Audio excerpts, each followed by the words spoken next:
Një automjeti Lloyd Benz i tipit ML me ngjyrë të zezë nuk i është bindur urdhrit të ndalimit nga policia, duke shkaktuar më pas një aksident zinxhir në Vlorë.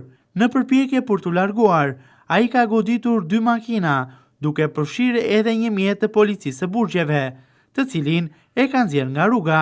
Përplasja ka qenë tepër e fortë, duke bërë që automjeti të godas edhe një shtyllë ndriçimi.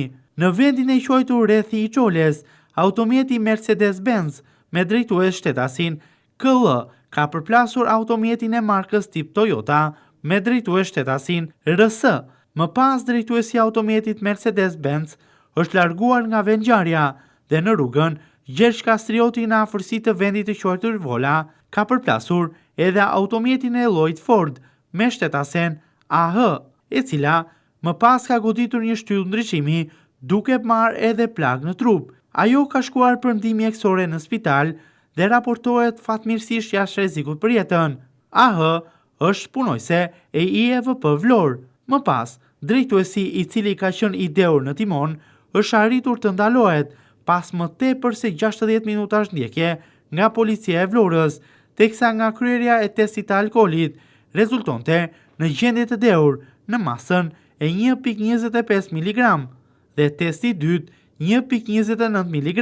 Në vijim të veprimeve hetimore për ngjarjen e ndodhur mbrëmjen e së premtes, ku mjeti ML me drejtues shtetasin 34 vjeç KL, policia e Vlorës në komunikatën për media të kësaj të shtune deklaron se specialistët e krimit në policinë e Vlorës kanë arrestuar në flagrancë 34 vjeçarin, i cili drejtonte automjetin në gjendje të dheur, duke përplasur më pas disa mete dhe duke tentuar të largohet.